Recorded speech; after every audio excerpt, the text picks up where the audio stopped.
এই কালিহাতী নাগরিক অধিকার সুরক্ষা কমিটির ব্যানারে আমাদের এই যে মনিরাতুল উলুম কওমি মাদ্রাসা নওয়াপাড়া খালুয়াবাড়ি কলেজপাড়া প্রথমেই খুবই ভালো লাগছে, কারণ এরকম মাদ্রাসা এবং স্কুল কলেজে যখন আমি যাই, আমার যারা ছোট্ট সোনামণি এবং সুপ্রিয় শিক্ষার্থীবৃন্দ এবং মাদ্রাসায় যারা পড়াশোনা করে তাদেরকে দেখলে আসলে আমার খুবই ভালো লাগে, কারণ আমার ছোট ভাই একজন হাফেজ।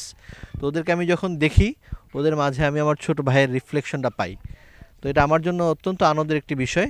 আমাকে আল্লাহ তাআলা সেই সৌভাগ্য দিয়েছেন এখানে আসার জন্য।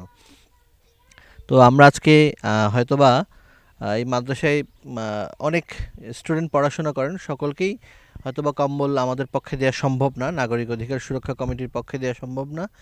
এরই মাঝে ৩৩ জনকে আপাতত দেওয়া হচ্ছে এবং আরও কিছু দেওয়া হবে। তো এটা একটা সুসংবাদ, এবং একই সঙ্গে আমার পক্ষ থেকে, রাষ্ট্রের পক্ষ থেকে আমিও ২০টা কম্বল এই মাদ্রাসায় দিব। আমি আমার হুজুরকে অনুরোধ করব আমার সাথে একটু যোগাযোগ করার জন্য। আমাদের সীমিত সামর্থ্যের মধ্যে আমাদের যেহেতু অনেককেই রিচ করতে হয়।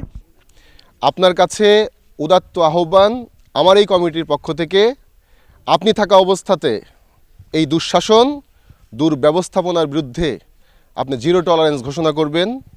কোনো ভেকু আগে যেমন শুধু রাতে জেগে থাকতো, দিনে ঘুমাতো, আমরা বিগত সময় দেখেছি রাতেও মাটি খায়, দিনেও মাটি খায়, বালু খেকোরা বালু খায়।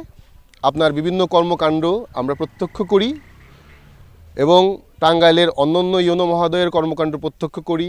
ভুয়াপুর, কালিহাতী আগের চেয়ে অনেক বেগবান এবং সোচ্চার। আমরা আপনার জন্য বিশেষভাবে দোয়া করি এবং পাশে আছি, পাশে থাকব। নিরীহ মানুষের পাশে দাঁড়ানোর জন্য সংগঠনটা করেছি। এটি অরাজনৈতিক সংগঠন, দল মতের ঊর্ধ্বে উঠে আমরা কাজ করব। এ পর্যায়ে রাজাবাড়ি দিতে না আমি আসলে আমরা বিশেষ করে আমাদের নাগরিক উদ্যোগের কমিটির যে আহ্বায়ক আছে, আমাদের রশিদ আব্বাসী আছে, আমরা একটা জায়গায় বসে আমরা সিদ্ধান্ত নিয়েছি আমাদের কালিহাতী উপজেলা যতগুলো নীলাবডি আছে এবং মাদ্রাসা আছে, এখানে অসহায় এতিমদের মাঝে আমরা মানে আজকেই প্রথম শুরু করলাম এই কম্বল বিতরণ। আমরা এরপরে আমরা আলোচনায় আছে আমরা প্রত্যেকটা মাদ্রাসা এবং মসজিদের সহযোগিতা করার জন্য এই এতিমদের মাঝে আমরা কোরআন শরীফ দিব, এবং যারা হাফেজ পাশ করে আসবো আমার ইচ্ছা আছে তাদের যে পাগড়িটা পরানো হয়, যদি আপনারা দোয়া করেন, আল্লাহ যদি আমাদের তৌফিক দেয়, সেই পাগড়িটাও আমাদের এই নাগরিক সুরক্ষা কমিটি থেকে আমরা দিব। নিজেদের অর্থায়নে আমরা এই কাজগুলো করব, সামাজিকভাবে সামাজিক কাজ। বলেই ফেললেন যে এই মাদ্রাসা হওয়ার পর থেকে নিয়ে প্রতিষ্ঠিত হওয়ার পর থেকে না আজ পর্যন্ত কোনো কালিহাতী উপজেলার ইউনো মহোদয় আসেন নাই। তো আজকে আমরা এমন একটা ইউনো মহোদয়কে আমাদের মাঝে পেয়েছি।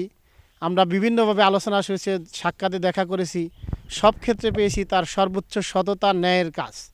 এই সততা ন্যায়ের মাধ্যমে কালিহাতী, বিশেষ করে আমাদের এই কালিহাতীর উন্নয়ন তার হাত দ্বারা যথেষ্ট হয়েছে, সামনেও হবে। যতদিন সে দায়িত্ব থাকবেন আশা রাখি তার দ্বারা আমাদের এই কালিহাতীর বিভিন্ন প্রতিষ্ঠান সাংগঠনিকভাবে বিভিন্ন উন্নতির যে পরিকল্পনা সে কাজ করতেছেন, আল্লাহ যেন তার এই কাজকে সঠিকভাবে করার তৌফিক দান করেন এবং কাজের গতি বেগবান বহাল রাখেন।